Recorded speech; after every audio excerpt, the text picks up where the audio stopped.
see ütlus on osaliselt nagu õige, et pea ei ole prügikast, et siin meelde 4500 piikoma kohta, eks hommikutervisjoni saateks aastal oli see 2004 detsembrikuu 14. kuupäevaks ja siis läksin saatesse 1,5 tundi, kirjutasin lihtsalt tahvlile numbrid. Tegelikkuses ei lähe mälu halvemaks. Vaata see on see, et me ei mäleta, on jällegi see, et me peamegi unustama. Eile just õi, et kus sa vaatasid mu tuba, et ma tegin kõik korda. Läksin, vaatasin, tegin kapi lahti, aga mis siin on? No ma tegin kõik korda, nüüd sa leiad selle, on ju. Mälu õppimise raamatust tõin ka neid soovitusi õpetajatele ka, et laske vahest õpidalistele lihtsalt rääkida asjadest, mis neid huvitab. Nüüd ma sain aru, see on see. Tere Raplamaa sõnumite kuulajad ja vaatajad, järjekordne osa läheb siit kohe teie poole teele, saate ise vaadata ka YouTube'ist, otsides üles Raplamaa sõnumid, seal on kõik podcastid kenasti rivis ja Spotify'st leiate siis ka kõik vajalik üles, et olla Raplamaa asjadega kursis. Ja täna siis jälle järjekordne podcast, hakkame rääkima mälust ja mõistusest ja ajust ja arvatavasti. Ja külas on siis järelikult mees, kes tõenäoliselt mäletab kõike, mida ta on kuulnud ja näinud ja sest ta oskab mäletada või võib nii öelda. Tere ka minu poolt ega see on see taak, mida ma 24 aastat kaasas kannan endaga, sest et kui sa oled mälutreeneriks ennast tituleerinud, siis eeldatakse, et sina ei unusta midagi ära. Aga unustamine on aju jaoks väga vajalik. Nii et selles suhtes, et ei ole, see ütlus on osaliselt nagu õige, et pea ei ole prügikast, et kas iga asja jaoks on vaja kulutada energiat, et see meelde jätta või meeles hoida.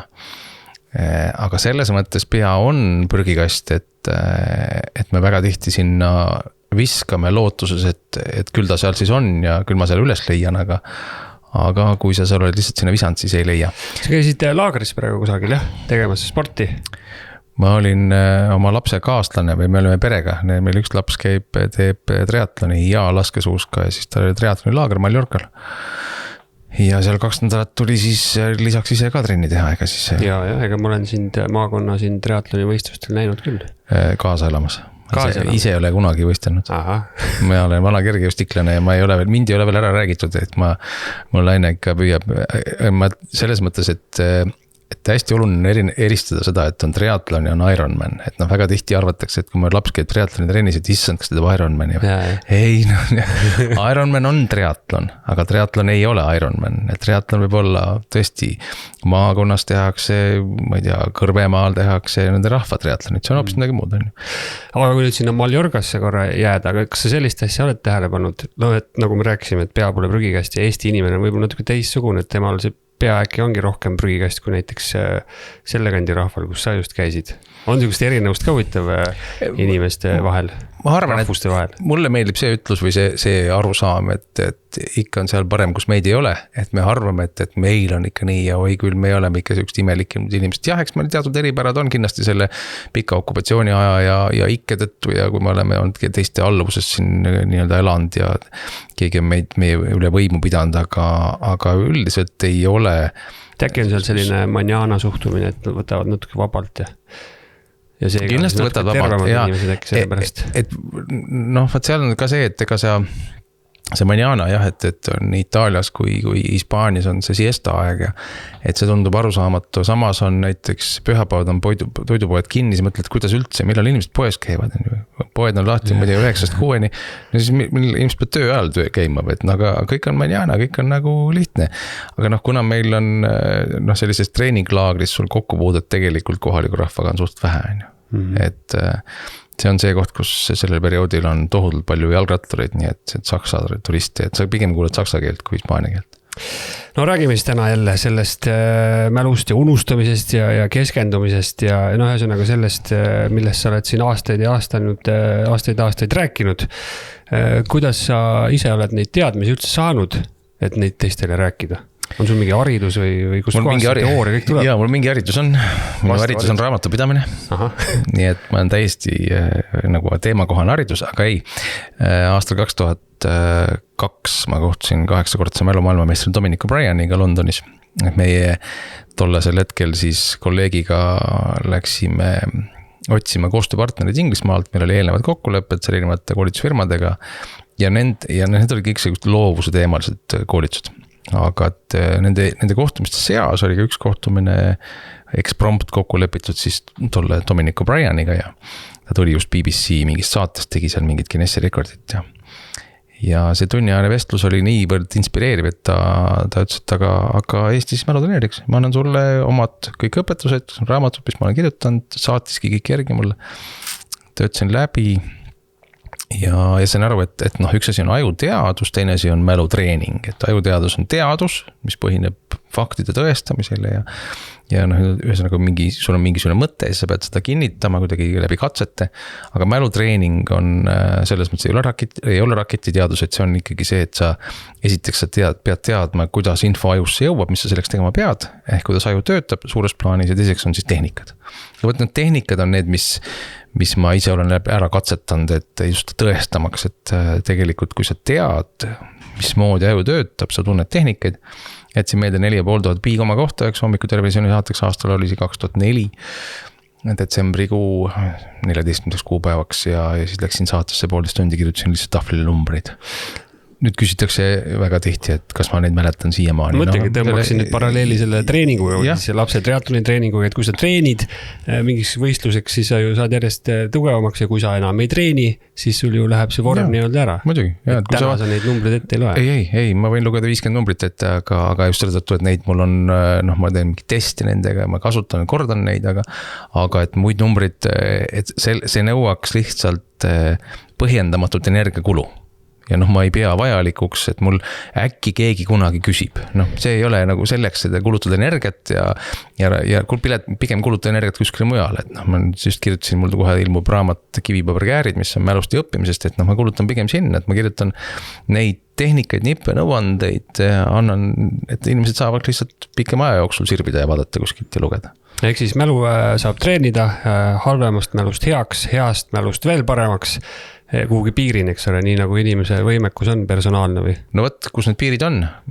Maratonis tehti just jällegi ületati see inimvõimete piir, on ju, täna peregt ei olegi piir, et alla 2 tunni. Nii nagu ma just raamatus kirjutasin ka, et kui kunagi oli 6 meetri ületamine teivashüppes tundus nagu ulme. Ja siis kui Armand Duplantis hüppas 6.05 üle, siis ta käest küsiti intervjuus, et mis sa arvad, mis su võimete piir on? Siis ta arvas, 6.20, mis tundus selle hetkel segane peast, et noor mees on ikka täiesti hullust täis, on ju, 6.31 on täna tema maailma rekord.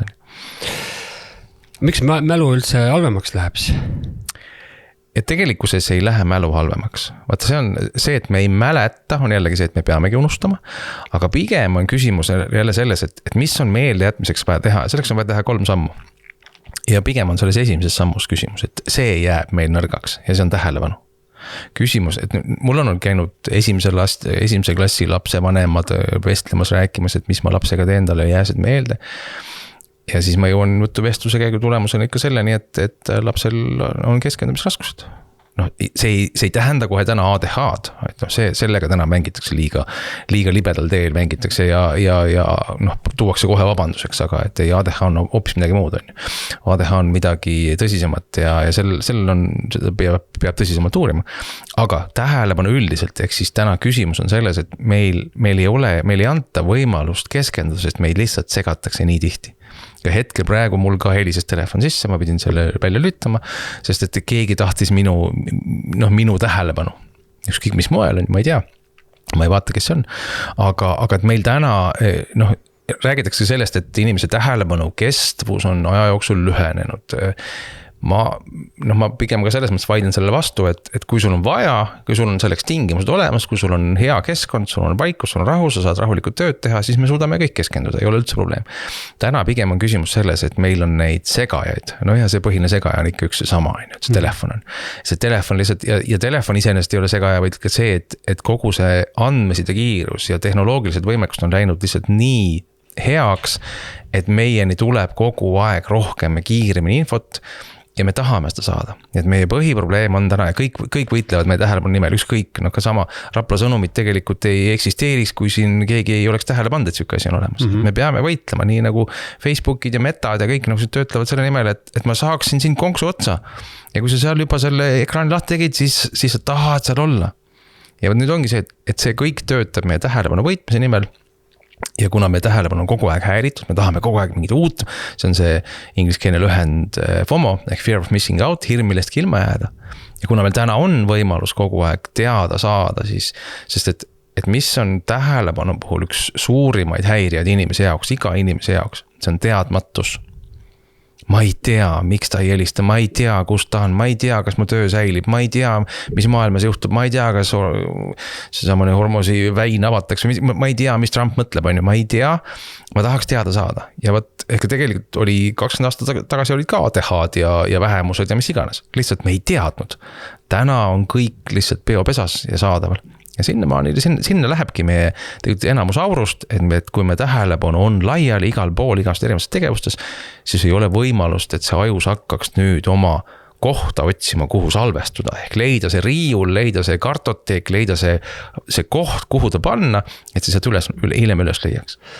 Ehk siis seda nii-öelda mälutreeningut võiks öelda on lihtsam praegu teha nii-öelda meie nii-öelda X-generatsioonil, kuid Z-generatsioonil, kes ongi sündinud põhimõtteliselt selle ajal, kus telefon oligi neil sündinud juba peos, et meil nagu on mingisugune mälestus sellest, kuidas ilma käis ka, aga neil ei ole nagu suurt midagi kõrvale võtta, et neil on sellest välja tulek nagu veel raskem. Nendel on see, et nendel ei ole võrdlust selle eelmisega, me võime rääkida, et meil oli nii ja meil oli telefon seina küljes kinni ja käis kett, aga see on nii nagu minul üks päev küsis laps, siis oli 12-aastane, küsis, et kas sul, kui sa väike olid kodus külmutuskapp, et noh, ta ei tea, ta teab, et kunagi ei olnud külmutuskappi, aga et kas minul ka ei olnud või et kas see ajastu, sest see on tema jaoks, see on paberi peal, see on kuskil ajalooraamatutes, see ei ole tema teadvuses on.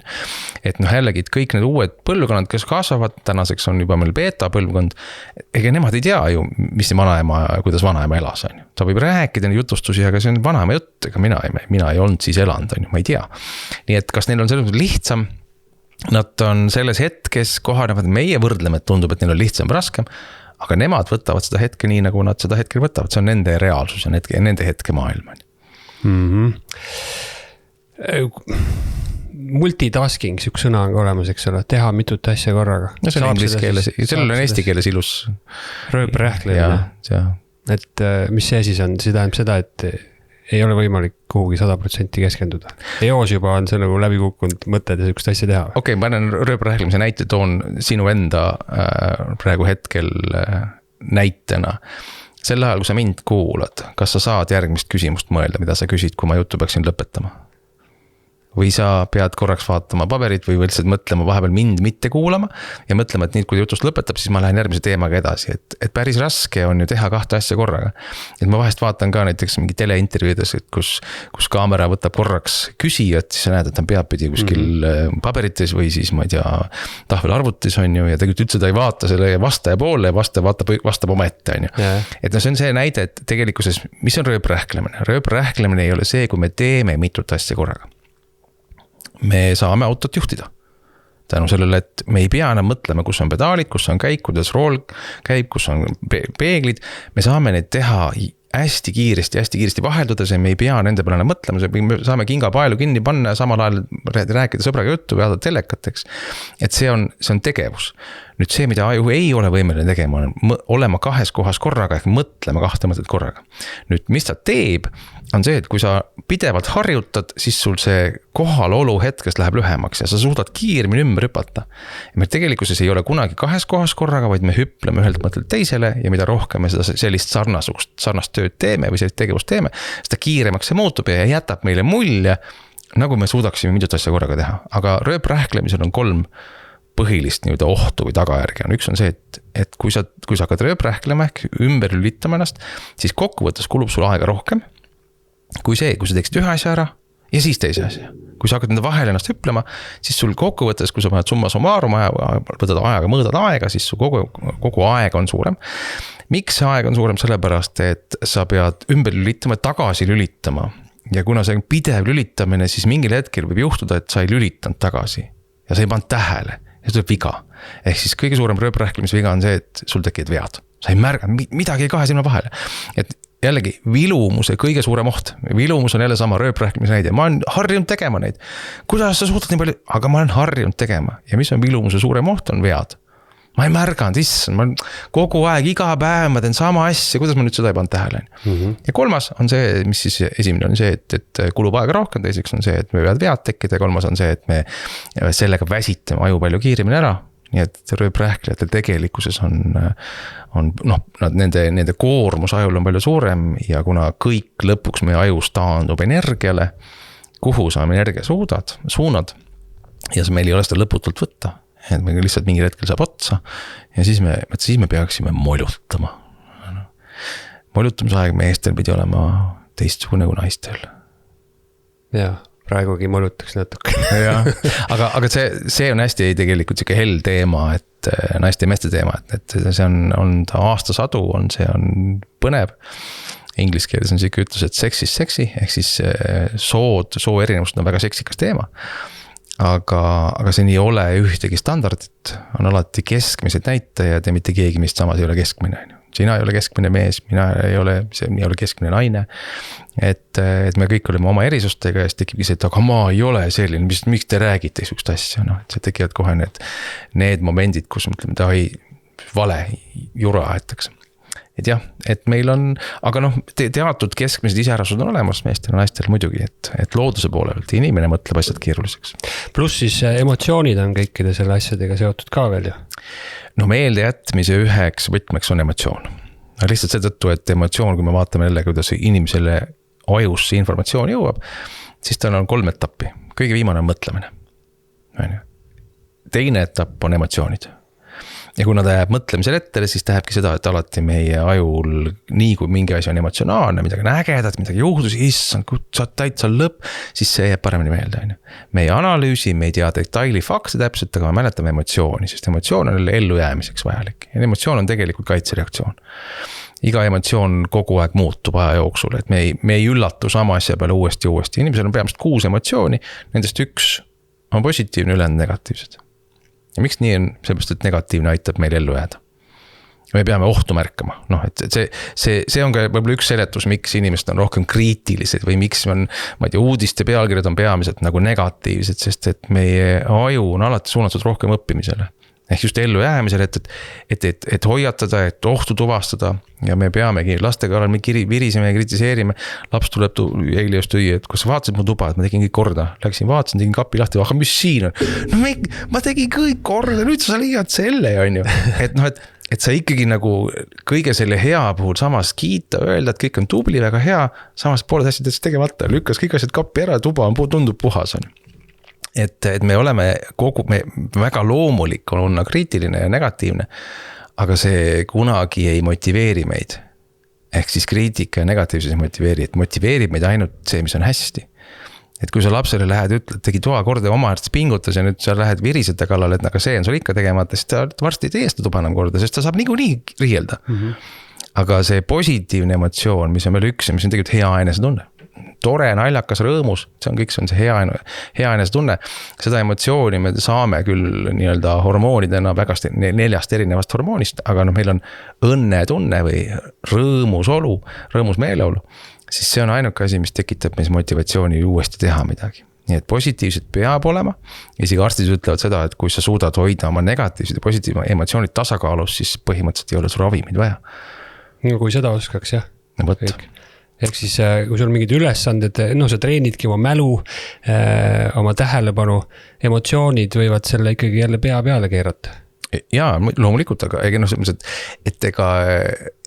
ta ei keera treenimist pea peale, vaid ta tegelikkuses emotsioon ongi see, mida me mäletame, sest see on meie ajul olulisem kui mingid, sest aju ei taha fakte, aju ei taha, näiteks kui sa paned endale kas või 8 punkti kirja, mida peaks küsima või 15 punkti, siis aju ei taha neid mäletada.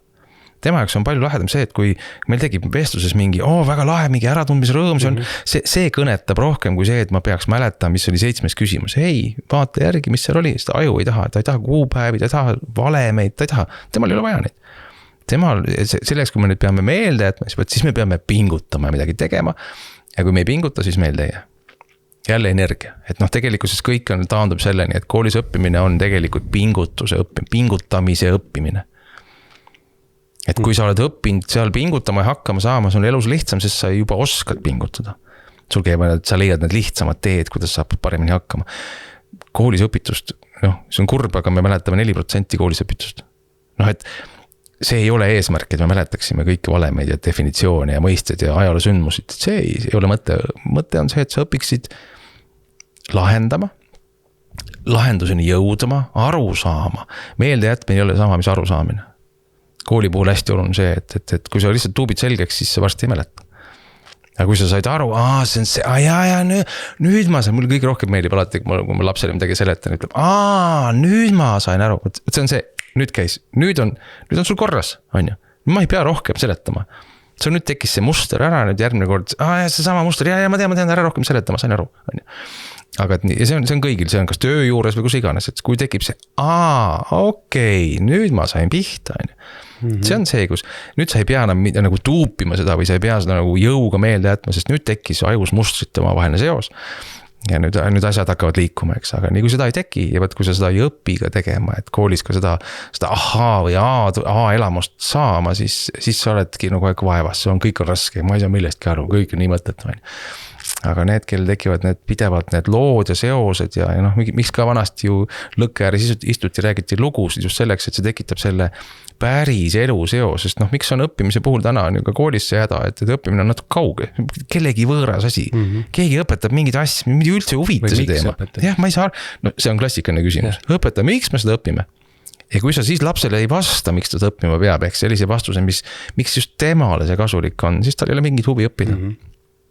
Nii on jah, ja siis hakkavad asjad meelde, et ma just mõtlesingi, et koolis käidud, mis sa ütlesid, 4% jääb meelde, eks ole, matemaatikatund, ma ei tea, mitu sada neid seal olla võis, eks ole, aga ega ei mäleta, aga kooliajast on selgelt ikkagi meeles, kui direktor suitsetamisega vahel jäid. Emotsioonid. Ilmul meeles, mis ilm siis oli, eks ole. Just.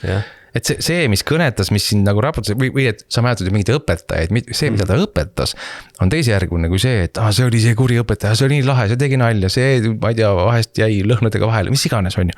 Et sul jäävad emotsioonid meelde, mitte see, need faktid, detailid. Aga ütleme nende faktide detailidega, neid tuleb ka, eks ole, koolis peab nad ikkagi mingiks perioodiks meelde jätma, hinna tuleb kätte saada, et siis tulebki neid õpetajale eelkõige siis ikkagi mingisuguseid seoseid luua, et see kuidagi meelde jääks ja see seos ei peaks isegi, või tundub vähemalt mulle, et see peaks isegi üldse asjaga seotud võib-olla olema, lihtsalt mingi seos, Ja ma ise selles mälu või õppimise raamatus tõin ka neid soovitusi õpetajatele ka, et laske vahest õpilastele lihtsalt rääkida asjadest, mis neid huvitab. Et juba sellepärast, et neile antakse võimalus, nad saavad arutleda mingitel nendele neid kõnetavatel teemadel. Ja see tekitab juba usaldus õpetaja suhtes ka. Ja nüüd, kui õpetaja saab ka veel lugude juurde, nende faktide, detailide, valemite juurde tuua midagi pärist, kas või koos arutleda, aga mis te arvate, kuidas see võiks olla? Üks õpetaja tõi mulle see sama küsimuse peale, et aga õpetaja, miks me seda õpime? Tema tõi selle näite, et tema iga õppeaasta alguses alustab tundi ja õppeaine tundi ja esimest tundi hakkab sellega, et lapsed arutame. Mis te arvate, miks me õpime seda? Mis sest kasu on? Paneme kõik mõtted kirja ka paberi peale.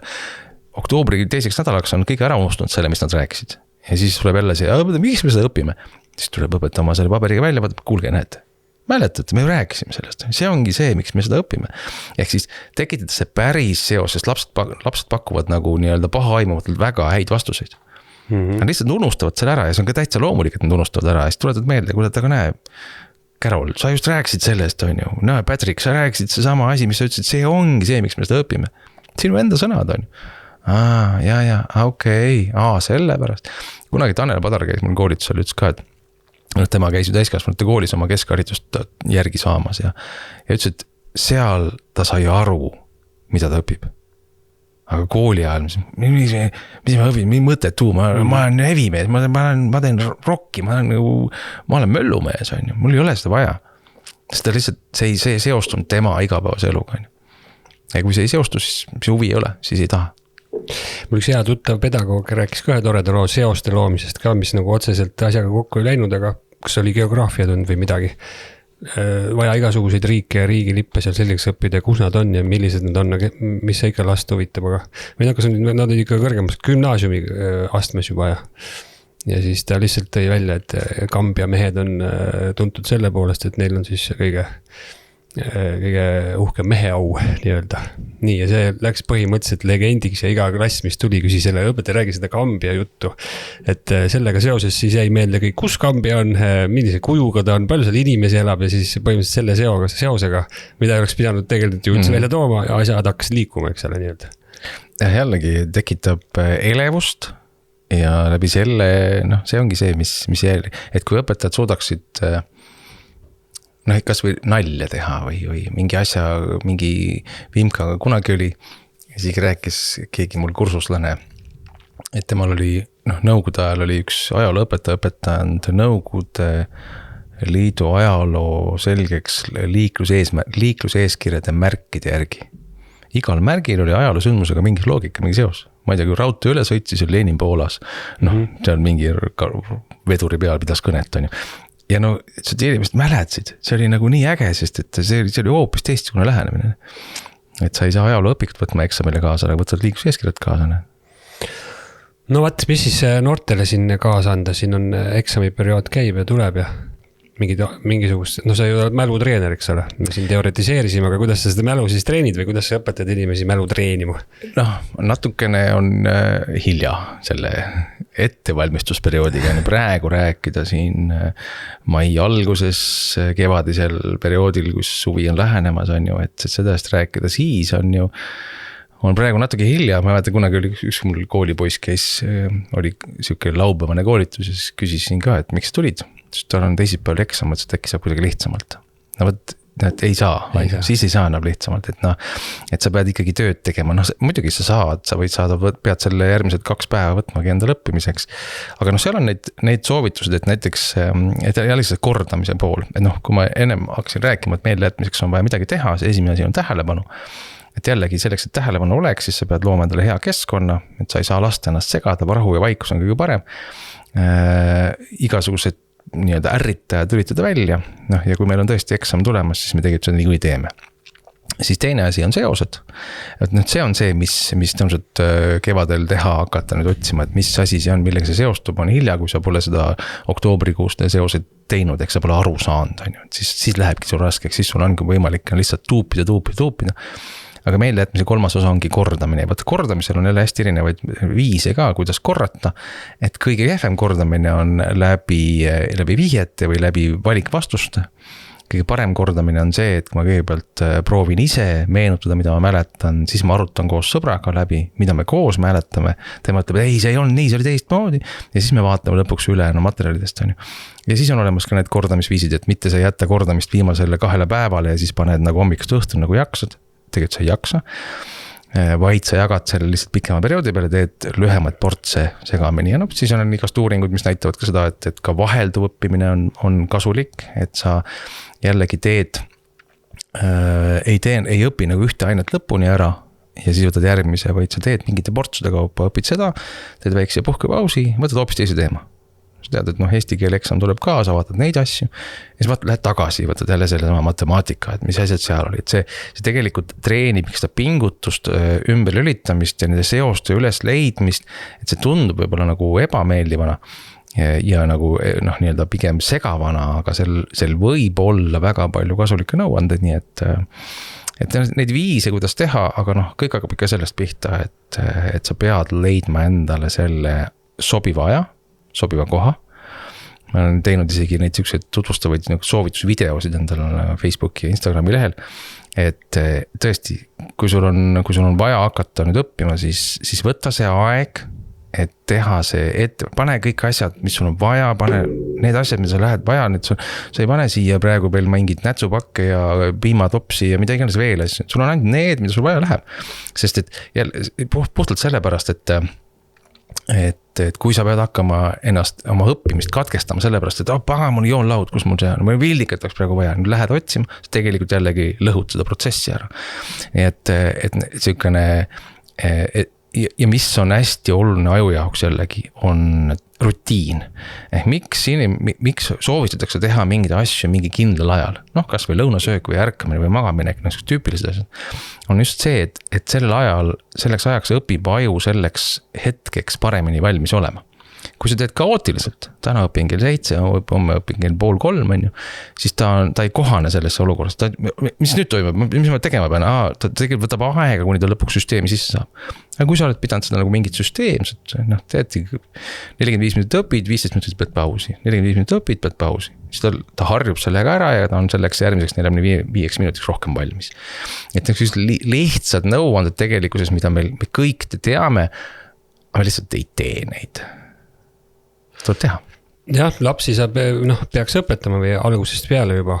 Ma ei tea, kus see suurte või täiskasvanute stardipakk siis on nii-öelda, et kui nad ei ole kunagi sellega nagu tegelenud ja ongi kogu kõik pillapalla, et nüüd tahaks kuidagi korda kõik saada, et saaks need asjad joone peale, kas seda ajumahtu veel nii palju on või kuidas üldse öelda, kas see, kes nüüd mälu on treeninud ilusti noorest peast saadik, seda saame siis nimetada siis targaks inimeseks, et see ongi see tarkus, et sa suudad mingeid asju meelde, et hästi palju samas ei ole su pea nagu prügikast ka, vaid siis saabki nimetada, et sa oled nagu targem või tead rohkem või ei oled sellele juures siis rahulikum või ma ei oska seda seletada. Tarkus on pigem süsteemsus või et sul on olemas mingi kord või sa oled enda jaoks asjad ja see kord võib olla teise jaoks täiesti totaalne segadus.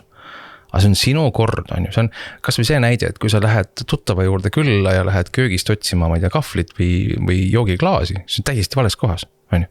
Kuidas siuksesse kappi ma, et see ei käi seal, aga see on nende majakord, see on nende süsteemsus, mis ei tähenda seda, et see oleks valesti, vaid me kujundame enda korrastatuse, mis väga tihti on just õpilaste puhul, et võtta need laste puhul on neid võimalik treenida.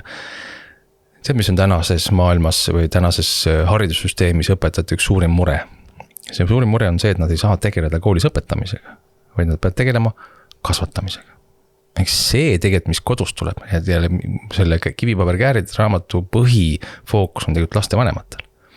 Et meie ja paratamatult tegelikult meie vundament, meie nii-öelda suhtumine iseendasse ja teistesse kujundatakse esimese 2 aasta jooksul.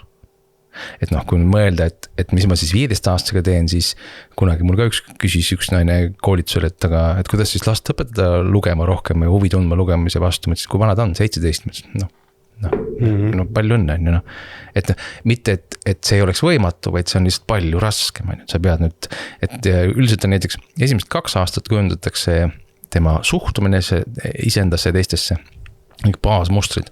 Esimese 12 aasta jooksul on laps väga oma vanematest huvitunud ja sellel perioodil on nende kujundamine, kogu õppimine on mänguline, aga kui sellel ajal me neid lükkame eemale ja nendega ei tegele ja ei anna neile seda lähedust ja kõik seda nii-öelda korrastatust või mingit loogikat või kas või suhtlusvõimalust, ja siis me nad tõukame eemale, siis nad lähevad otsivad seda kuskilt mujalt, aga nüüd ongi see, et kui laps on juba suurem või on täiskasvanuga tegemist, siis kõik on võimalik korrastada ainult tingimusel, et see inimene ise seda tahab. No vaat jah, see ongi selline keeruline lugu, eks ole, kõik inimesed teavad, et tervislikult tuleb toituda, kuidas toituda tervislikult, seda nad teavad ka peast kõik, eks ole. Aga ei tule välja, eks ole. Või taha, või on see siis mingi nõrkus või mis asi see, ega pigem on ikka neid nõrgemaid rohkem, kes ei saa hakkama, et sinu ülesanne tegelikult koolitajana on ka siis nagu mingisugust emotsiooni tekitada, et sa annaks mingisuguse tõuke, et vaat nüüd tõesti, sest muidu saab sellest lihtsalt üks järjekordne tunniajane selline loeng või targutamine nii-öelda ja siis ongi kõik meelest läinud ja kogu lugu, et kuskilt peab see suur tõuge tulema, tavaliselt tuleb tõuge siis, kui mingi suur häda on, eks kui me tervisest räägime, siis midagi peab halvasti juhtuma endaga või siis teistega, siis käib lamp põlema. Seda ma ei taha kellelegi soovitada, et ta peaks midagi halvasti juhtuma. Aga mis see veel peaks nagu selle eks neid tõukeid ikka tuleb, neid emotsionaalseid jõusaali minekuid aasta alguseks ole ja veebruarist ära tulekuid jälle, et üks mingi distsipliin peab jääma siis. Üks võib-olla siuke soovitus, mida ma olen, või siuke lihtsalt teadmed, mida ma olen inimestele tihtipeale öelnud, et kannatage natuke rohkem. Et me inimestena on väga tihti, ütleme, liiga vara ei. See ei tööta minu jaoks, ma seal jõusaali, ma ei viitsi rohkem. Proovi veel natukene, ehk siis meie harjumuste kujunemine tekib niikuinii ja meie aju harjub mingil hetkel igal juhul ära. Me tihtipeale ei kannata, me oleme kannatamatud. Kust see tuleb? Mis me sinna jaurame selle mineviku pärast? Oli, kuidas mu lapsepõlv oli, on ju. Täna ma tahaksin elus midagi muuta, siis on, et jällegi, kui sa saad oma sihi selgeks ja sihi paika, et sul on põhjus, mille nimel pingutada ja selleks võib olla sulle hea sõbra mingi soovitus, ütlus, kaaslaste tugi, et tegelikult see, et oleme inimeste jaoks ükste jaoks olemas ja toetame ka neid, kes vaatavad, et ta lipa-lapa, aga ma annangi talle selle hea positiivse soovituse, et minu koolituste tegelikult ettekannete mõte on ka see, et tal peab olema tore. Lõppkokkuvõttes peab tore olema ja kui tal on tore, siis see on põhjus, miks ta tahaks natuke rohkem teada, veel lugeda, uurida, kuni ükskord ta jõuab äkki sinnamaani, et kuule, ma hakkan ka tegema. Ja mul on tänaseni, ma just üks päev nägin televiisorist, rääkis üks mul tuttav, rääkis seal, esines seal ja temaga me eelmisel kevadel kohtusime, tuli mu juurde, ütles, et tead, Tauri, sa võib-olla ei mäleta mind, aga sa muutusid mu elu. Ma käisin mingi 15 aastat tagasi mul koolitusel ja ütles, et hakkas teistmoodi mõtlema. Ja võt see on see, et minu missioon on täidetud, ma ühe inimese elu muutnud on ja ta ütles ka, et ma olen soovitanud teistele ja ma ausõna ütlen, sa muutusid mu elu, ma olen väga tänulik sulle. Sul tuleb pisar kurku, mõtled, täitsa lõpp, ma ei tahtnud, ma ei plaaninud, aga kui sellised asjad inimesi panevad hetkeks kas või tegutsema või mõtlemast, et kui mu ajulugu raamat 2019 tuli, siis ma väga palju inimesi, kes tulidki ütles, et see on nii hea, täitsa lõpp, ma olen mitu korda lugenud, ma hakkan teistme tegema, ma proovisin, ma katsetan, et tegelikult võib-olla ongi vaja lihtsalt ühte head sõna, ühte head emotsiooni ja siis inimesel tekib see huvi ja soov ja tahtmine edasi liikuda, aga kui ta saab kogu aeg vastu näppe, siis ei taha, nii et tore oleks. Võib-olla lõpetuseks ongi see, millega ma võib-olla siin korraks mainisin juba, aga see hästi lihtne asi. Et meil kõigi siin olemas uudisimu. Me kõik tahame teada, sa tahad teada, kus mälu treenida, ma tahan teada, kuidas sa neid saateid teed, mida iganes on ju. Aga kas sellest ka huvi tekib? See on ise asi. Ja millal tekib uudisimust huvi? Ja see on kõigil inimestel. Uudisimust tekib huvi ainult siis, kui on tore. Kui see saade on tore, siis järgmine kord ma huvitun ka vaatama seda on ju. Järgmised tahaks vaadata järgmist, aga kui see ei ole enam tore, ma ei tunne kuidagi ebamugav või keegi ütles mulle halvasti. Ehk jällegi, lõpuks see, et inimesed hakkaksid midagi muutma endast, tal peab olema hea tunne. See nagu lahe oli, ma tahaks veel kuulata. Siis ta tahab kuulata, kui on lahe. Nii et väga tahaks loota, et selle põgusa poole tunni jooksul oli mõned toredad hetki ja siis on järgmine kord jälle Otti kuulamas keegi. Äge, igal juhul aitäh sulle tulemast ja lõpetuseks võib öelda, et saab alati. Nii, et ei saa, alati saab. Igal juhul. Aitäh sulle. Aitäh teile.